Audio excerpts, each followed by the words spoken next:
You're listening to Choose FI Radio.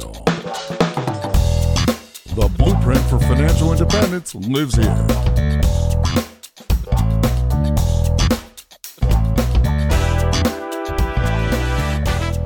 If you're looking to unlock the secrets to financial independence and early retirement, you're in the right place. Stay tuned and join a community of like-minded people who are getting off the hamster wheel and taking control of their lives in the pursuit of financial independence. Choose FI, your home for financial independence online.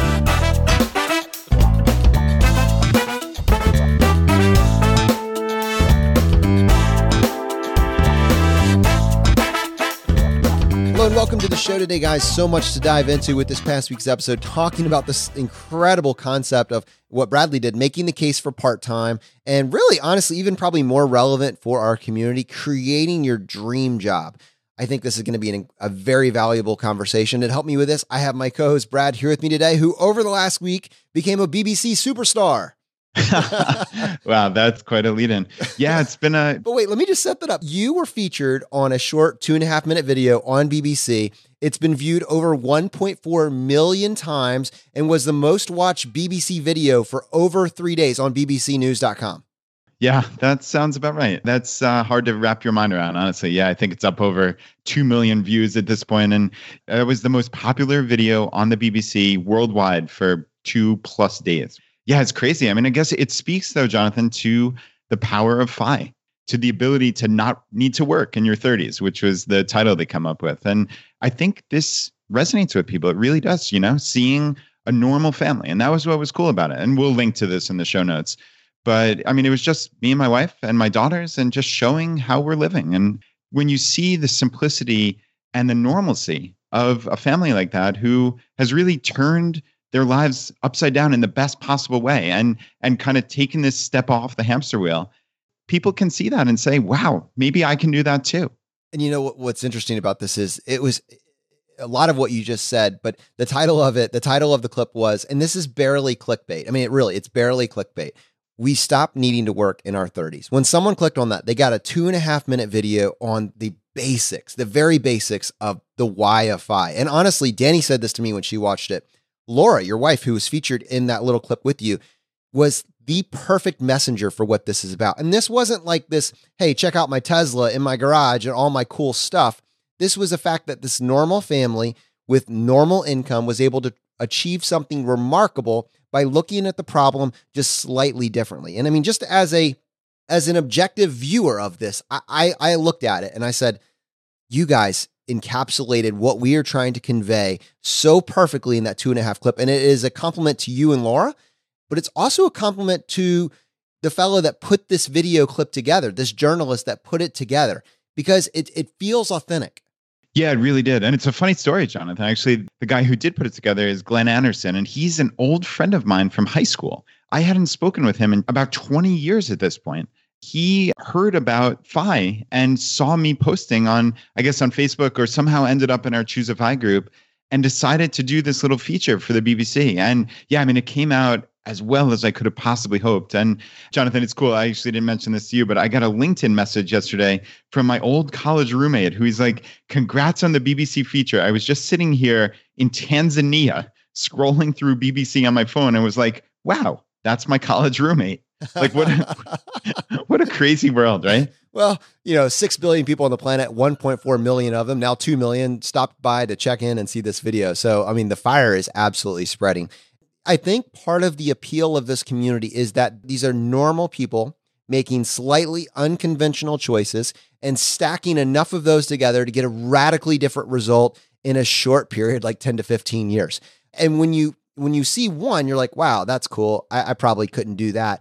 But when you see tens of thousands of people, hundreds of thousands of people, maybe even millions of people making these slightly unconventional choices, then it's kind of this FOMO aspect almost gets added to this.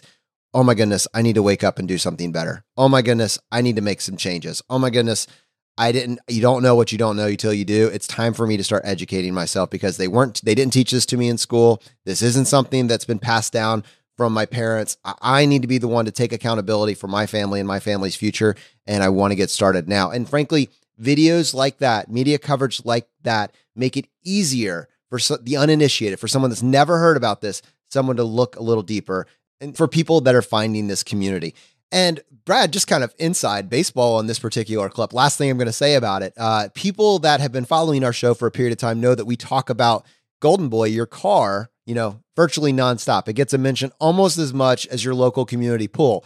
If you watch that 2-minute clip, you actually did see, just for half a second, the legendary Golden Boy, which is a black Honda Civic from 2003. Let's not get too excited, but worth pointing out. Yes, with the paint now peeling off the top. I think Laura has pretty much told me I'm not allowed to say like, oh, but it looks nice still. And it does not look that nice anymore. But it is not impressive. No, it's not impressive at all. But I mean, we walk the walk. We drive old cars.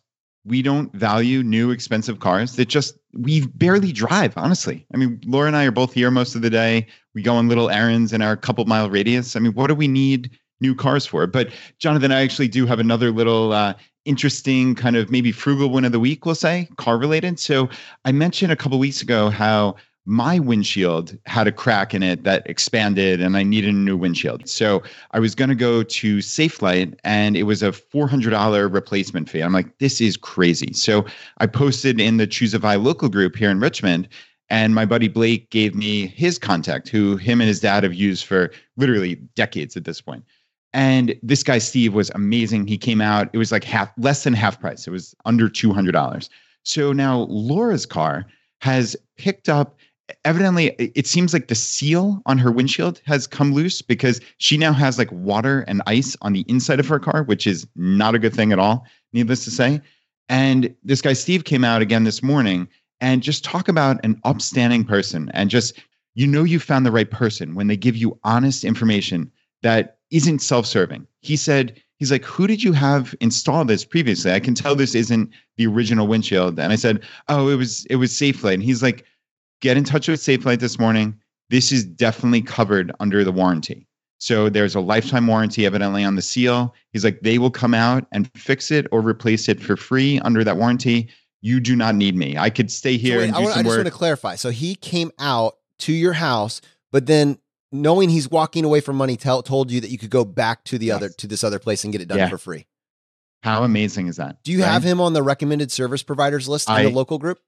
I definitely do. And it's funny, I mentioned him 2 days ago to my buddy Matt, and he's going to have this guy Steve come out. It's when you find these providers who go to the end of the earth to do the right thing for you, they deserve all the business in the world. And yeah, that's the beautiful thing about the local group with that recommended service provider, right? And hopefully all the local groups across the world are going to put together these resources. That's the big takeaway. Sure, I saved a couple $100, which is wonderful for me. It's all well and good. But man, when you can have tens upon tens of thousands of people saving money all across the world just because they're a member of the Choose a Vi local group, that's a win on an incalculable level. That is awesome. And if you're listening to this episode and you have not yet joined a local group, I have two kind of high level things that you need to do today. One is just go to choosefi.com/start. You can find out more about how to start your path to financial independence with 5 easy things that you can do over the next week. And also, if you want to join a local group, you can go to choosefi.com/local and you can find there's well over 200 local groups all around the world now.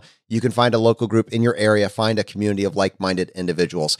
And think about the contrast, Brad, of what you're describing. On the one end, you've been featured on BBC, a video that's been watched over 2 million times. On the other end, you have a normal family. You're driving a 2003 Toyota Highlander and a 2003 Honda Civic. And you're raising your kids in a safe neighborhood, a middle-class neighborhood in Richmond, Virginia. You're living a normal life, but what you're doing is you're optimizing at the margins. And these margins, when you aggregate them together, lead to massively different results to the point where, again, quoting the title, you stop needing to work in your 30s. And as a community, this is what our community is doing. We're looking for the life optimization tactics that work for our family, work for our specific situation. I started to watch, if you have Netflix, I started to watch Marie Kondo's The Life-Changing Magic of Tidying Up. And the question being, does it spark joy? Well, to tie this to the episode, I'm going to have to be a little contrarian here. Does tidying up spark joy in my life? To be honest with you, it really doesn't. But I still take the time to walk behind my child and encourage them to tidy up and to clean up the Legos and all the little toys off the floor. out of a self-serving mentality because it's no fun to step on Legos at 7:30 in the morning before I've had my coffee. Like that sparks joy even less. So we tidy up. But what I hate out of all of this, what I've always hated, is that it's these little things that steal my soul, that suck up all my free time in that 5 hours that I have free in between the time that I sleep and I work. I mean, this is the normal paradigm. And to tie this in the episode with Bradley from this past week on Monday, when he broke down what he was committing to a job, what he was committing to sleep, what he was committing, like when he took both of those away, what he actually had left to do whatever, all the other things that he needed to do, it was about 5 hours a day. And that makes it, when you look at it that way, and I guess life is a choice in how you look at it. It's a matter of perspective. But when you look at it that way, I think that's a realistic way of looking at it. When you take all the little things that you do, you have to prepare your meals, you have to clean up, you have to do laundry, you have to do landscaping, you have to maintain all of your stuff, right? All these little life obligations add in. You think about how much time do you actually have left for you or for your relationships or for your kids. And that's when it gets depressing. That's when it gets depressing. Now, it's one thing if your job lights you up. It's one thing if you are fired up about being able to go to work every day. But if work is toxic, but it's high paying, if you've got golden handcuffs on, but that golden handcuffs is only leaving you with a few hours a day or less to commit to your family, maybe it's leaving you with no time, it doesn't feel sustainable. That's the place that Bradley found himself. Yeah, and Jonathan, Bradley had some interesting quotes in there. And actually, when you're talking about Kondo and sparking joy, right? He said, often we get way down into the weeds. And what we forget to do is zoom out from time to time and say, hey, what are we actually doing? Is this the final goal here? And I think most of us can agree, and this may not be true for everyone, but I think most of us can agree that this is a pursuit of happiness. And what we're attempting to do is maximize the joy or happiness that we're getting out of this single lifetime that we get. And I just thought that was so powerful. And it really does tie into what you said. And he was saying, if his daughter, who now goes to sleep at 6:30 p.m., if he was getting home from a regular job at 6 o'clock, he would literally have 30 minutes with her every single day, Monday through Friday. He made an unconventional choice to go part-time. And he, obviously, this worked out well. He is making more than he was making. But for most people, and for his intention and his anticipation, he was going to make half of what he was making previously. And he was okay with that because him and his wife sat down and determined what is best for our life, not what's the conventional choice, not even what's going to get us to FI most quickly. That's what a lot of people do. It's a sprint to FI, but it doesn't have to be. You can take a step back and say, all right, are these years when my kids are young? Am I going to ever get these back? No. I mean, clearly you're not. So he determined, let's do this. Let's give this a whirl. I can always go back to full time if for some whatever reason this doesn't work out. But this is something I want to do for my family during these most important years. And I thought that was really impressive. There is so much in this episode. I mean, both from creating your dream job to actually making the choice to go part-time. But I wanted to point out maybe something that's obvious, but it's one step away from what you just said. What if you have created a lifestyle that requires that you work 80 or 90 hours a week due to either lifestyle inflation or overwhelming debt? You've created a lifestyle that requires that you work that insane amount to maintain it. This is the danger of lifestyle inflation. This is why we're not the earn more podcast. We're the earn more, spend less, enjoy the journey podcast. This is why you have to focus on both sides. If you just focus on earning more so that you can live within your means, focus on earning more so you can live within your means, the counterpoint is you will always be working. You will always be tied to that lifestyle.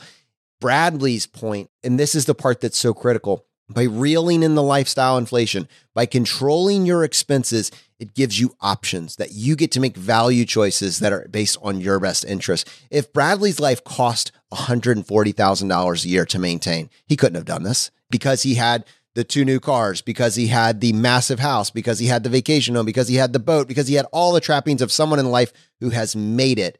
He now has to work that forever to maintain it.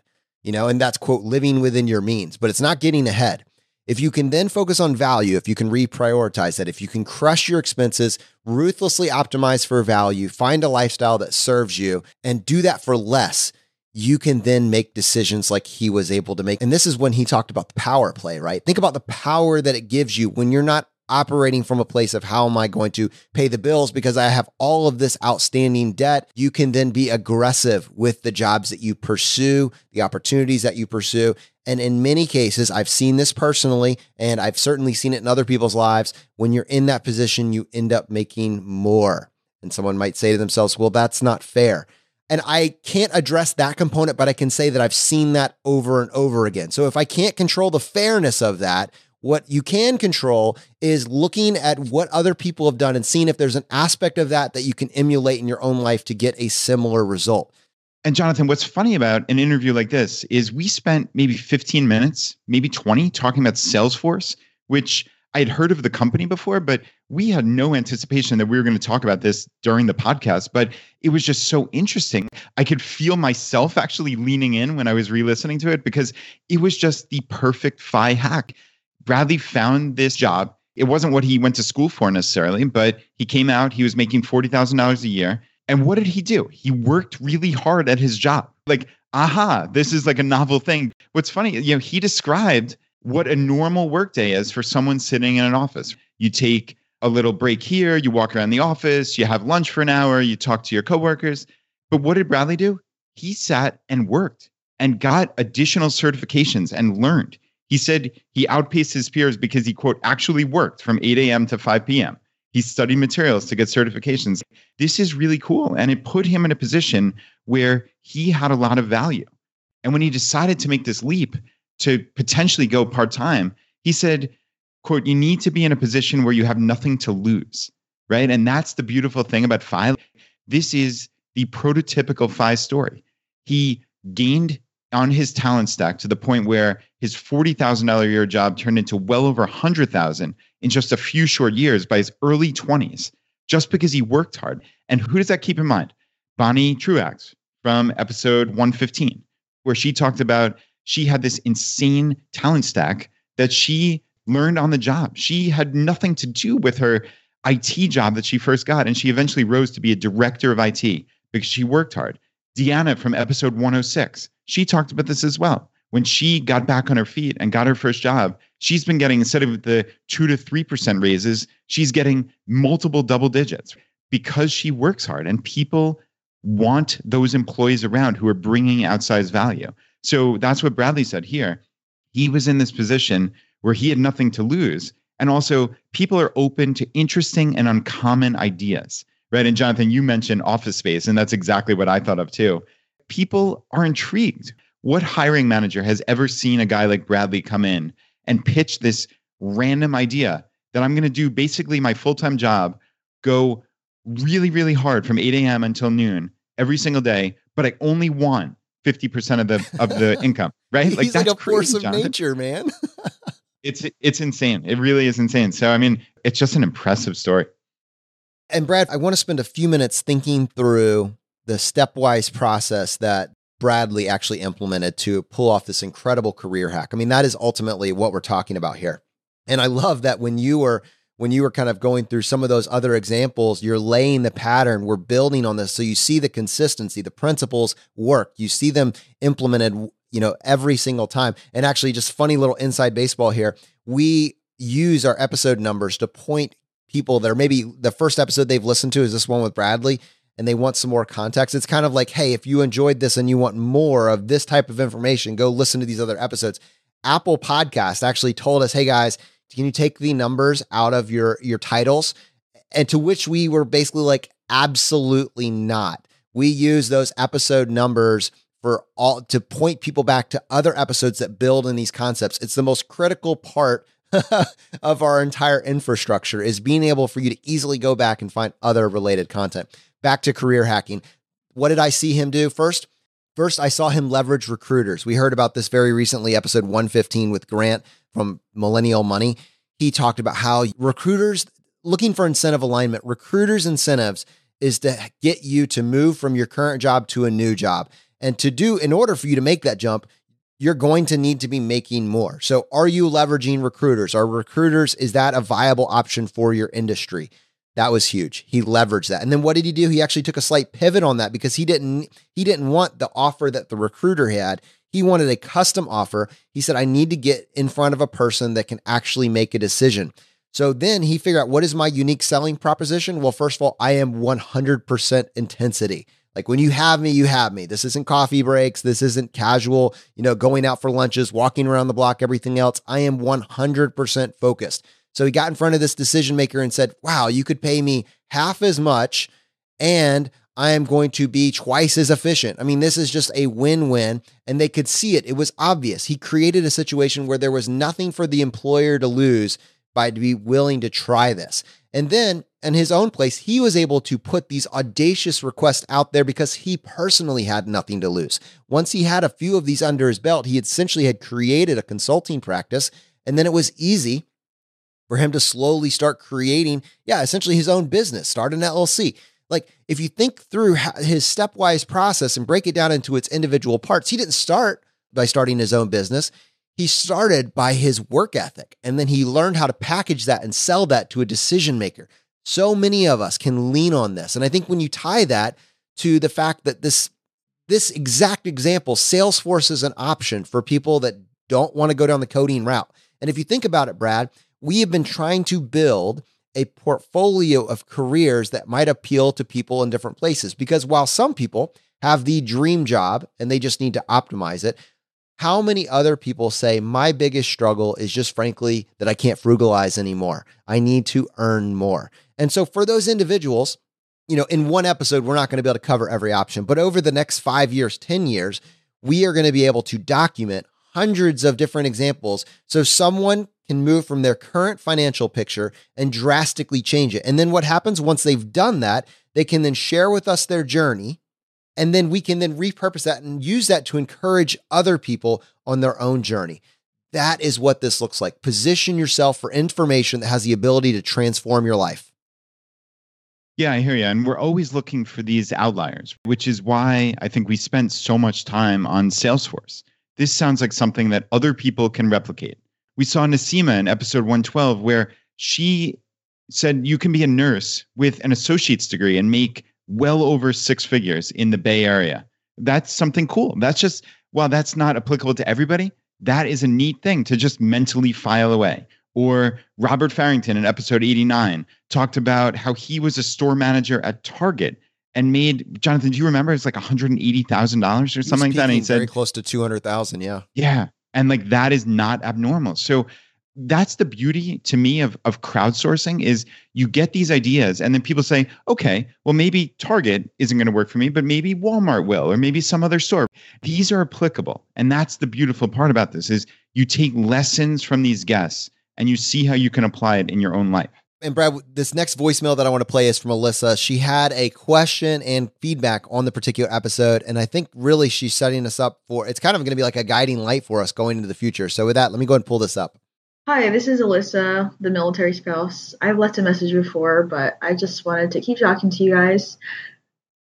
I was wondering if you could do a podcast who does not make a lot of money and still doing FI, because my husband and I have found a way, because he gets free rent and free healthcare through the military. I picked up a job in the federal government and we were able to save half of our income, and I hope to be FI at 45, and we're 25 right now. I just think it would be really cool. I am so shocked and so glad that somebody found a part-time job that paid $170,000. But honestly, that is nuts to me. Like, seriously, I'm so happy for that guy, and I want him to teach me how to do it. And you guys did. So maybe I should just quit everything and find a job with, what was it? Some CRM company. Anyway, but we make $55,000 a year. We'll be able to save half our income, and it's really awesome. And we're just getting so excited, opening our Vanguard accounts and buying cars and making it work for us and our growing family. So thank you guys for all that you do, and keep up the great work. Brad, this is exactly what I'm talking about. There's two parts of her voicemail that I love. One, the answer to her actual question, hey, could you find somebody that is pursuing FI on an income below 6 figures, right? Or on a smaller income? Yes, 100% yes. That is actively our pursuit. And actually, Brad, I think we have had several on over the last several months that we could actually reference back, including Misfiology, episode 106, and also in episode 84 with Montana Money Adventures. And there are, I think, 3 or 4 others over the some 100-odd episodes that we've done. But to your larger point, the point being, can you do it again? Can you bring someone else on that's done it a different way? Yes, we're committed to that journey. To your other point, which is maybe I should just take your advice and you showed how to do it. Maybe I should just do it. Yes. I mean, I'm not saying you should do Salesforce, but should you completely write off the income side of the equation, especially if you have enough options to pursue earning more? I think that answer is obviously yes for all of us. Life isn't a snapshot. Where you are now isn't where you're going to be a year from now. If you look back 30 years from now and you're making exactly what you've made now, if that is a lifestyle choice, fine. I don't think you should do everything for the money. Not everything should be based on the money. But if you're only making exactly what you're making now 30 years from now, just because you weren't putting any thought into what else you could do, I think that's probably going to be a missed opportunity. So it's obviously finding the balance, and I'm trying to thread this line. I'm sure, Brad, maybe you can come in behind me and clean this up a little bit, but I don't think that we only need to focus on the frugal side of the equation. It's a good idea to tackle the equation from both sides. Yeah, and Jonathan, what you're getting at is limiting beliefs. How many people have limiting beliefs that, oh, I could never make 6 figures? Or even my family, the couple of us could never make 6 figures. Oh, it must be easy for people with 6 figures. Well, I mean, as we sadly know, many people making 6 figures save nothing. So you guys are already way ahead of the game on saving 50% of a $54,000 salary. But you shouldn't have these limiting beliefs that, oh, I can't do that, right? We've had so many people who have improved their situation through hard work and effort. I think that's pretty cool. It's just being open to what are these new situations that are going to come my way because I've stepped outside of my normal comfort zone and said, okay, if these people can do it, I can too. That's the beauty of hearing other people's stories. And listen, sometimes they're going to be aspirational. Sometimes it'll be, hey, even just the Target store manager, Robert, making $180,000. That sounds insane to me. But is it insane to be a store manager at Target? Could you work yourself up there over a 10 or 15-year career?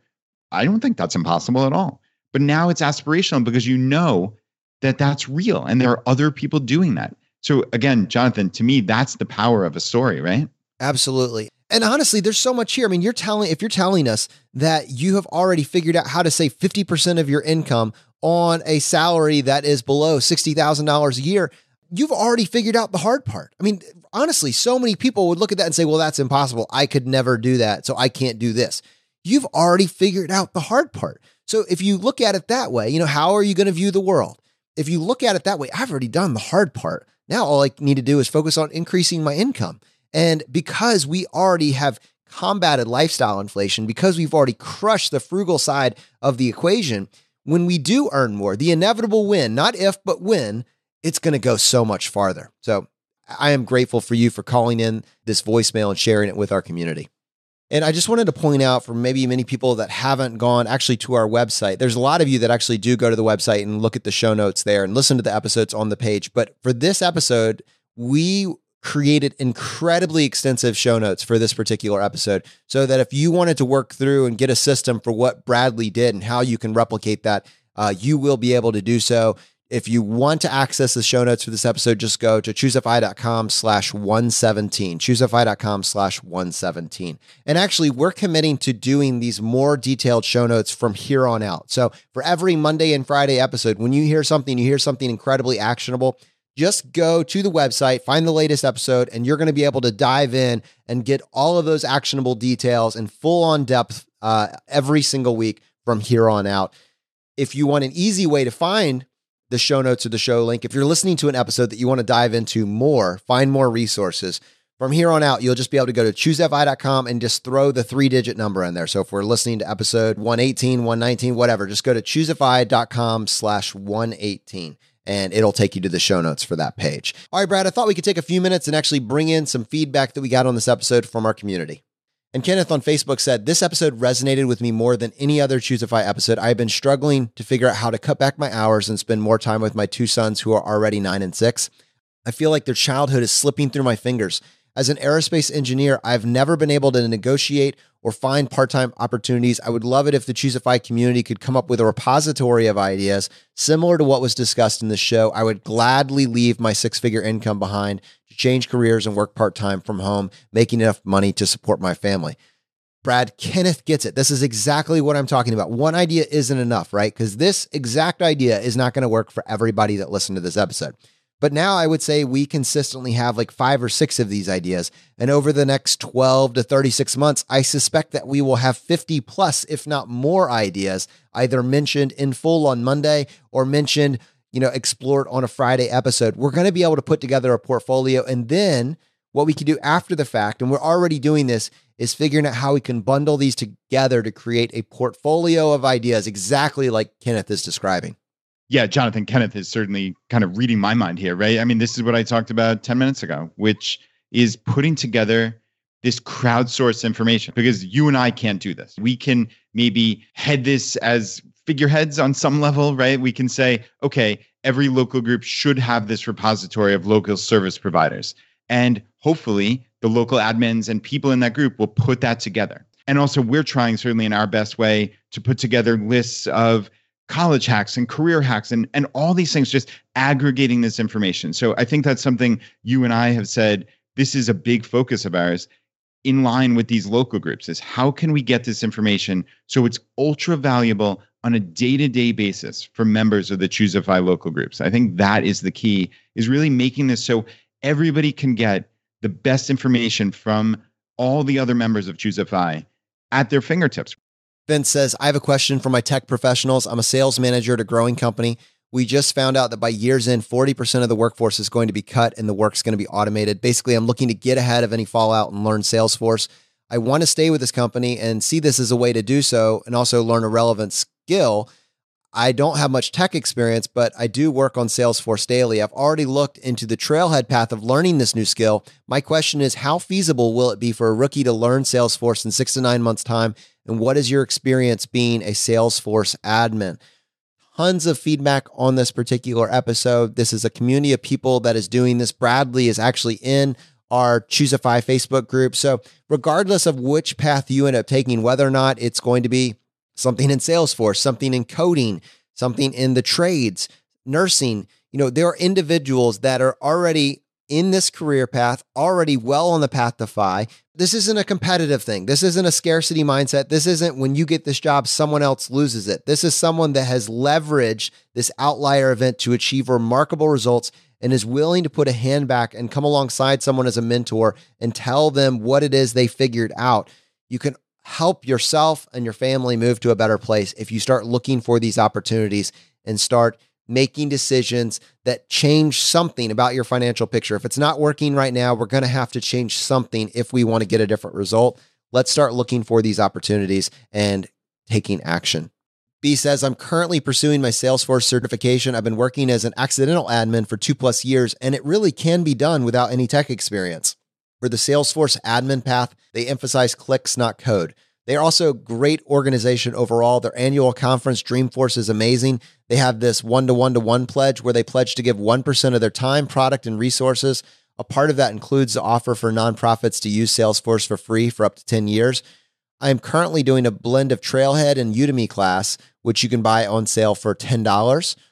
Mimi says, I'm intrigued. I got my degree in computer science, but no coding. I left the field for something else, and now I'm thinking about Salesforce. This podcast was inspiring in so many ways. It spoke to me. Thank you for the episode.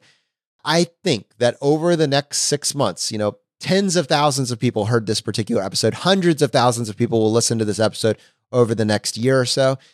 With that in mind, we are going to start getting feedback of somebody that listened to this episode and made a change, made a choice. And then we're going to be able to then get better with this information and be able to make it more accurate and more relevant for individuals that want to follow this path. All right, Brad, I thought we could take a few minutes and actually switch up our format a little bit and talk about what we want to do with our Friday roundups. Our guiding light has always been that this is a community crowdsource driven show. As the show grew bigger and had more moving parts, one of the limitations of actually bringing on that feedback has quite honestly been me and you, our organizational ability. And it became obvious that to continue to keep this a community-focused show, we're going to need some help. And so we have actually brought Zach onto the team. 90% of what he's going to do is going to be behind the scenes, aggregating your feedback on the episodes, looking for common things, ways to address maybe things that we missed or didn't cover.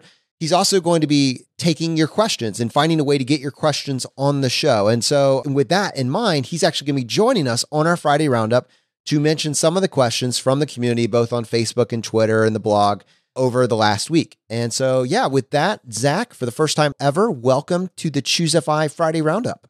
Hey, Brad and Jonathan, great to be on.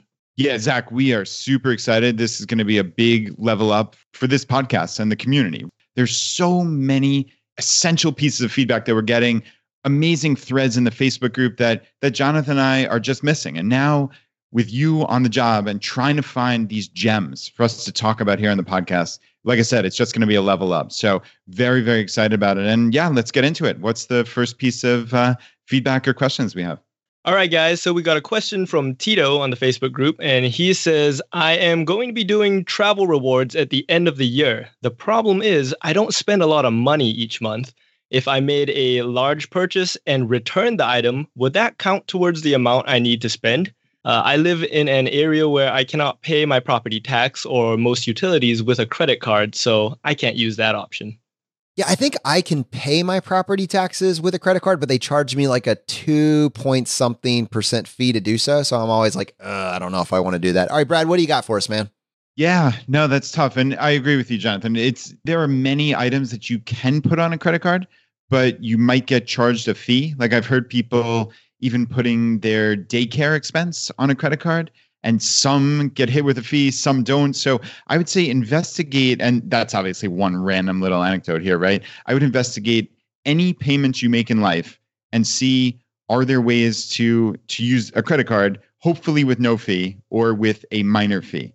Are there ways to prepay items? Like I know my wife Laura and I, we spend money each year on, let's say, Amazon.com. So if I know we're going to make a purchase or just purchases over the year, and I need to hit a credit card spend for whatever reason, I just pre-purchase gift cards and I load my account at Amazon. And I mean, you can do that with utility bills, frankly, right? If your utilities, I guess Tito here is saying that he cannot use credit cards for utilities, but I know many people can, or Verizon or Comcast or something like that. If you want to prepay for a handful of months, no reason not to do that. So I think that is one kind of avenue of strategy. I want to caution, clearly his question in there said, if I made a large purchase and return the item, would that count towards the amount I need to spend?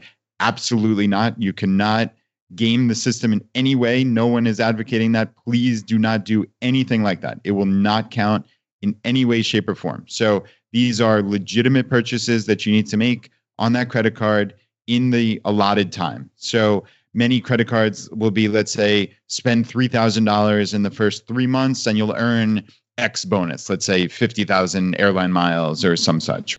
You need to remember what those stipulations are. Also, while it says 90 days, that's generally from the date of approval. But I've noticed anecdotally that some of the credit card companies give you a little bit additional time when they say 3 months. Sometimes it's 100 days or thereabouts. So you might have some wiggle room there. Well, I would just say, make sure you would send them a secure message, right? If you're going to be dabbling with that line. Yeah, that is no question about it, Jonathan. Yeah, that was literally the next words out of my mouth. I know, that's why I rushed to say it. That way I could get a word in. Nice.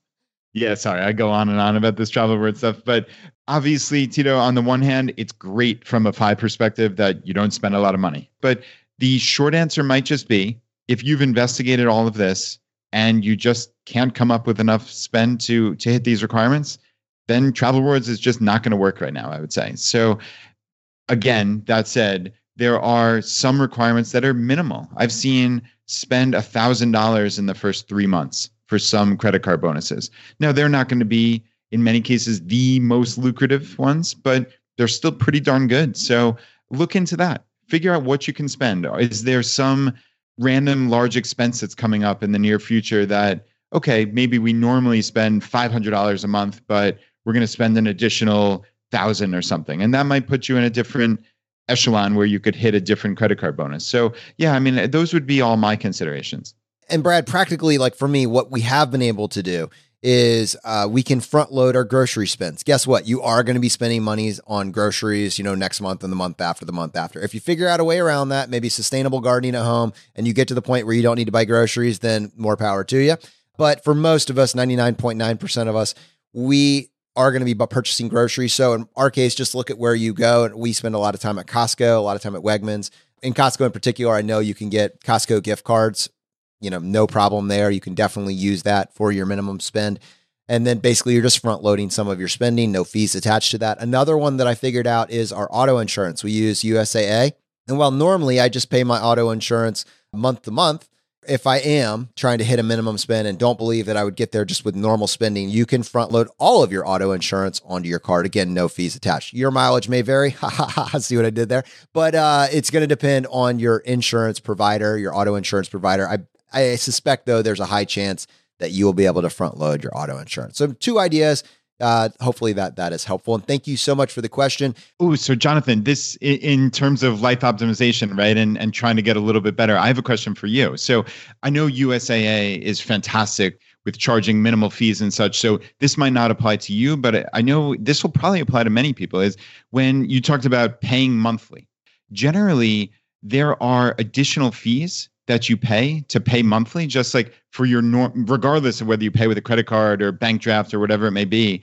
And I think a lot of people do that just because from a cash flow perspective, it's just easier to pay a monthly auto insurance or home insurance or whatever it may be. But if you pay in one lump sum, it's usually, you don't pay that service charge every month. I'm curious, do you know if you pay a service charge or if that's something like you should be paying monthly if you were going to?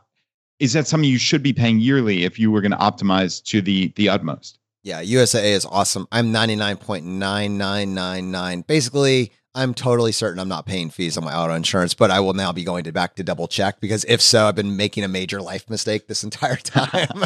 But no, I'm pretty sure they don't charge me any fees. USAA has been wonderful. And yeah, that usually comes on my radar. And I always try to avoid fees. We say control what you can control. And what can you control? You can control your expenses, you can control your taxes, and control your fees. The fees matter. And so obviously the big fees like index funds, investing in low cost index fund, avoiding high, egregious, actively managed fees. And then even more so, even with the small stuff, your bank fees, all these tiny little nitpicky charges, just be aware of where life is getting you. And actually, Brad, it's probably worth mentioning just because I saw this news article recently and we have talked about it. So all right, back up just a half a second. We always talk about VTSAX. And what we basically say is VTSAX is the, Kleenex of the tissue world. It's just a way for us to identify a marker. It kind of acts as a representative flag for all low-cost broad-based index funds.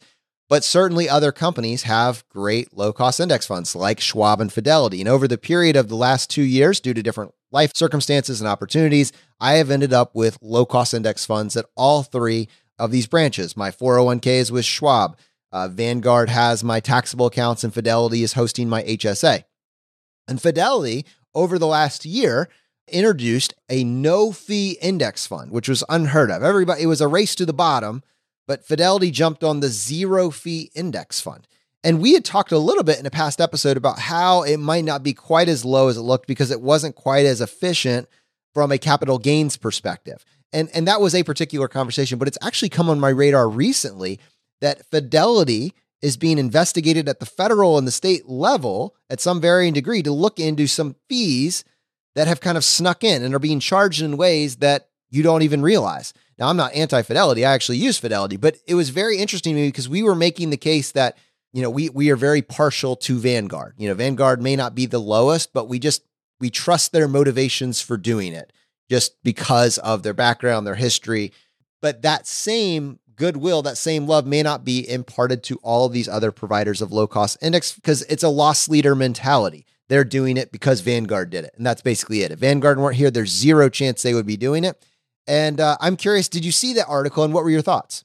Yeah, Jonathan, I honestly did not read about this, but it does speak to a fee might not be a fee, right? It's not always apples to apples. I think it's probably the most succinct way of saying this, where you can just look at, okay, Vanguard's is 0.04% and Fidelity's is 0%. But as we discussed, what was it, a month or two ago about the Fidelity zero fee, there are potentially underlying fees there. And I think that's what you're getting at here. obviously, if this is being hidden, I mean, that gets into a whole separate issue. And if that's why they're being investigated by the Labor Department, then, hopefully they get to the bottom of this. But it's interesting you use that phrase Kleenex for kind of how we refer to VTSAX. And I hadn't seen that before this week when Frank, who's one of the most active and valuable members of our Facebook group, responded actually using that exact term, talking about VTSAX. And yeah, I mean, I think you and I both really do love Vanguard, but I think the important part here, and really the actionable takeaway for the audience, is we believe in low cost index funds because we believe that over a 30 to 50 year period, it is highly unlikely, approaching zero, that we, or most people, probably 99% of people, can beat the market over that type of period. And therefore, paying for expensive active management or a financial advisor, you're just cutting, in some cases, a third to a half off of your eventual net worth just because you tried to beat the market. And frankly, you're really not going to do it. So yeah, clearly that's the big takeaway for me whenever we're talking about index funds. And dude, I totally got it's the Kleenex of tissue paper from Frank. That's exactly. And I follow all of Frank's comments on the Choosify Facebook group because I find his comments so insightful and frankly educational for me. But this week, what was my biggest educational takeaway from Frank? It was that VTSAX is the Kleenex of the tissue paper world. 100%. Put it down in the notes. All right, Zach, you got another question for us, man? Yeah. All right. So we got Gage on the Facebook group also asks, curious of people's thoughts and methods out there. I have been trying to figure out a good way to budget or pool me and my wife's income.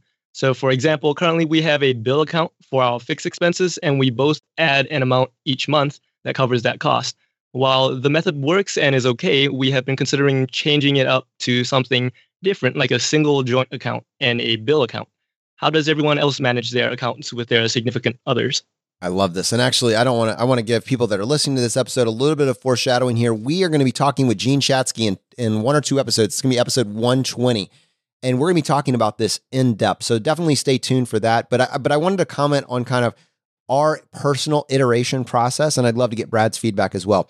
Personally, when my wife and I started, we both had our own separate accounts and then we had one joint account. And then I went down this crazy path of trying to do basically like a digital envelope system. So if you're come from the Dave Ramsey community, you know about envelopes. Like actual physical envelopes is incredibly cumbersome and unwieldy to use. It may work, but it feels pretty broken in a digital age. And I'm a very digital guy. So I couldn't do that, but I like the idea of doing digital envelopes. So I basically created, and please don't do this. I'm not telling you to do this. I'm just saying this is what I did as an adaptation. I created 7 bank accounts, again, using USAA. They don't have any fees. And I would use these accounts specifically for the purpose that they were intended. So maybe and Brad's laughing at me. I can hear him laughing at me, but I had like a bills account. I had a joint account. I had, whatever, pick your different categories, whatever you would have written on your envelope as your category. This is what they were. And I actually used that pretty effectively for a period of several years while I was like actively trying to pay down my debt. I would do this, essentially what came to zero-based budgeting, assign all these dollars and everything else went to pay debt. So I had no money left essentially at the end of the month projected to spend. Over time, that became increasingly too complicated for a life that was getting much simpler, especially as I had paid off all of our debt. And now essentially we have, I would say 2 to 3 accounts, but all of our money goes into one account. And then from that subset, a portion will then go back out to discretionary accounts, which is it's our agreed amount that we have to do with what we want. So Brad, I'd be curious, and I know you haven't gone through all the chaos of my multiple iterations. What is you and Laura's process? Laura and I have pretty much had the same process throughout our entire marriage. So we very early on at the very first, I was going to say very early on, but literally at the very first, we combined everything. It is all just gone into one pot and we've paid all of our bills out of our checking account. And yeah, I mean, like I've mentioned previously on the podcast, we don't budget or do anything like that. I've never had a budget. I know, I think you were more along the lines of budgeting being important to, I guess, how you went about your financial life. But for whatever reason, that just never appealed to us. We just lumped every single thing together and treated ourselves as one from day one of the marriage. So from that perspective, it's been really, really easy because there's no gymnastics to go through of, we're going to split this bill or I pay this percentage. And I know many people do that and that works for their lives. And I think that is really at the end of the day, it ultimately doesn't matter how you and I do it, Jonathan. Other than that, it might be illustrative for somebody. But what matters is, how does this work for your life? And there are many different ways to go about it. And just figure out, what I would say is, move towards simplicity. I think that is kind of one of the guiding lights in my life, is move towards simplicity. And if you're doing gymnastics with your money every month just to make it work out, when at the end of the day, it's maybe all one pot, I would probably move toward that. Like, that would be my advice if you ask me for specific concrete advice. But at the end of the day, do what works for you. And know thyself. That's a common theme that we've seen over and over again. So it is a very personal decision. And we're going to save the rest of this conversation. If that question appealed to you, if you want to explore that a little bit further, you need to listen when we release it in just a couple weeks here. You need to listen to episode 120. It's going to be with Gene Chatsky. It is going to be, we've recorded it. I just know it is an incredible, incredible episode. I cannot wait to share it with you guys. All right, Zach, thank you for sharing these questions with us. And for our community, let them know if they want to have their question featured on a Friday Roundup, what is the best way to make that happen?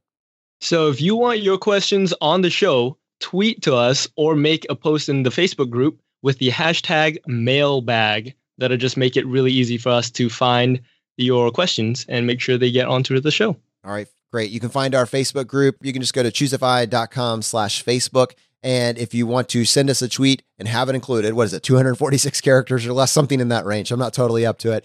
You can just tweet at chooseify, hashtag mailbag. Zach, I'm so excited that you're joining us on the show and look forward to next time.